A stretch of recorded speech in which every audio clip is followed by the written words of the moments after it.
Pemirsa, Prabowo Subianto bisa terus melenggang ke kontestasi Pilpres 2024 usai MK menolak permohonan uji materi terkait batas maksimal usia Capres-Cawapres.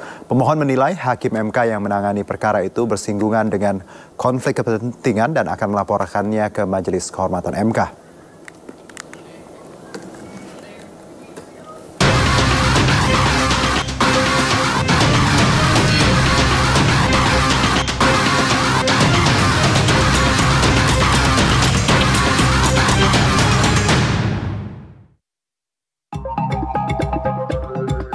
Pemirsa, Mahkamah Konstitusi jadi sorotan, bahkan banyak nada satir bergaung di media sosial yang menafsirkan MK sebagai Mahkamah Keluarga. Ini menyusul putusan MK terkait permohonan uji materi Undang-Undang Pemilu yang membolehkan seseorang yang belum berusia 40 tahun bisa maju sebagai Capres atau Cawapres asalkan pernah atau sedang menjabat sebagai kepala daerah.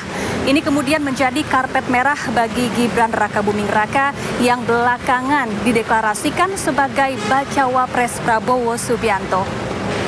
Sementara hari ini Senin 23 Oktober 2023, Mahkamah Konstitusi menolak permohonan uji materi terkait syarat maksimal usia Capres-Cawapres 70 tahun. Mengapa permohonan uji materi terkait batas minimal usia Capres-Cawapres 40 tahun justru diterima sebagian, sementara permohonan mengenai syarat maksimal batas usia Capres-Cawapres 70 tahun malah ditolak seluruhnya.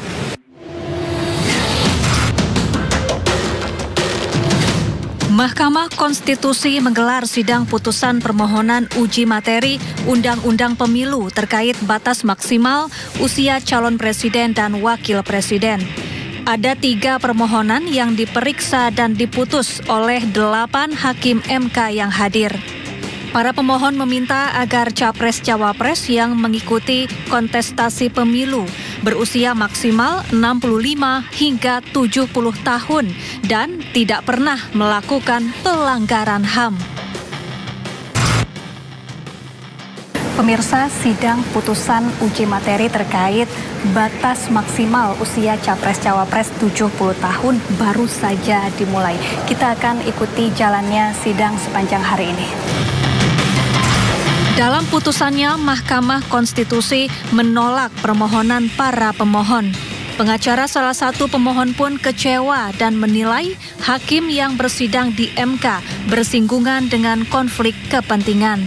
Bahkan mereka berencana melaporkan hakim MK ke Majelis Kehormatan MK terkait dugaan pelanggaran kode etik. Pemirsa, saya saat ini sudah bersama dengan kuasa hukum pemohon atas nama Rio Saputra, ada Mas Anang Suindro. Selamat siang, Mas Anang. Selamat siang, Mbak. Ya, Mas Anang, Mahkamah Konstitusi menolak permohonan uji materi yang diajukan oleh klien Anda. Tanggapan Anda, Mas Anang? Ya, pertama kami sangat kecewa sebetulnya terkait dengan hasil putusan dari Ketua Mahkamah Konstitusi ya. Kenapa? Tadi sebelum persidangan kami sudah ingin sampaikan sebetulnya terkait dengan ada potensi konflik of interest yang menyasar Ketua Mahkamah Konstitusi Bapak Anwar Usman. Kenapa? Karena kemarin keponakannya Mas Gibran Rakabuming Raka telah dideklarasikan oleh beberapa partai politik untuk menjadi bakal calon wakil presiden. Sehingga karena permohonan kami ini berkaitan dengan persyaratan calon presiden dan calon wakil presiden, maka di situ ada potensi adanya konflik kepentingan. Ini ada beberapa pihak yang menilai bahwa permohonan yang dilayangkan oleh klien Anda ini merupakan bentuk upaya untuk menjegal salah satu capres yang akan berlaga di kontestasi pemilu tahun depan. Bagaimana tanggapan Anda? Setuju tidak dikatakan seperti itu?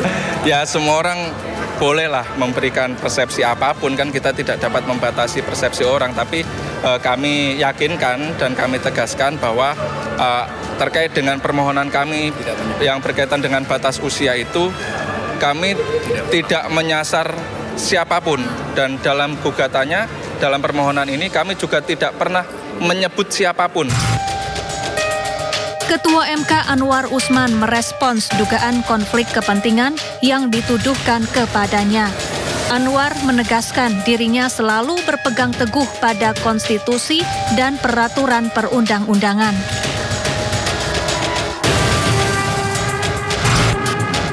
Tetapi yang pasti sekali lagi, kami bersembilan bekerja selama ini, 9 hakim konstitusi, berdasarkan hukum acara yang berlaku. Dan kami hanya tunduk kepada konstitusi, serta hanya takut kepada Tuhan yang Maha Kuasa sesuai dengan irah-irah putusan yang saya sampaikan tadi. Terlepas dari sebuah putusan yang tentu saja putusan perkara apapun.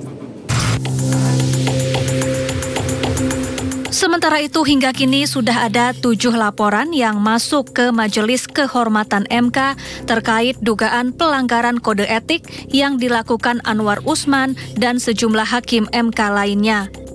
MK menunjuk 3 orang untuk menjadi anggota Majelis Kehormatan, yakni mantan Ketua MK Jimli Asyidiki, mantan anggota Dewan Etik MK Bintan Saragih, dan Hakim MK paling senior Wahidudin Adams.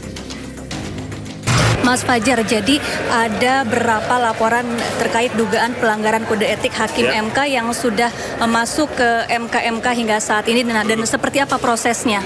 Ya, tadi sudah disampaikan dalam konferensi ya, sampai dengan hari ini kita sudah terima 7 laporan dugaan pelanggaran kode etik Hakim Konstitusi yang itu berbeda-beda, disampaikan oleh elemen masyarakat yang berbeda-beda, dengan Hakim Konstitusi yang dilaporkan juga berbeda-beda.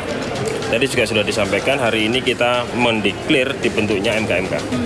Siapa anggotanya? 3 tokoh masyarakat, Profesor Jimli, akademisi bidang hukum itu Prof. Bintan, kemudian Hakim Konstitusi aktifnya itu Pak Dr. Wahidudin Adam. Kira-kira berapa lama prosesnya dan seandainya jika terbukti melanggar kode etik, seperti apa sanksinya? Saya belum tahu atau tidak bisa mengomentari berapa lamanya, apalagi ini 7 ya. Tentu butuh waktu, butuh proses, karena banyak mungkin ada saksi, ada bukti yang harus disampaikan, 7-7-nya gitu ya. Sehingga tentu kita serahkan, tadi seperti disampaikan Prof. Eni, kita serahkan kepada Majelis Kehormatan untuk menyelesaikan itu, termasuk nanti soal sanksi.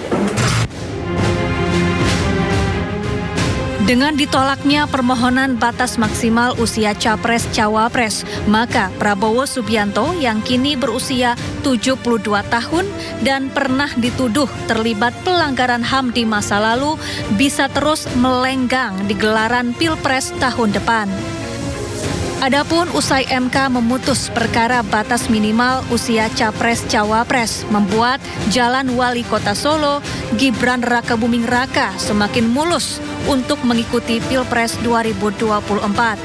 Gibran yang masih berumur 36 tahun akhirnya dideklarasikan sebagai bacawa pres pendamping Prabowo Subianto. Dari Jakarta, Syafaati Suryo, Leman, iNews melaporkan.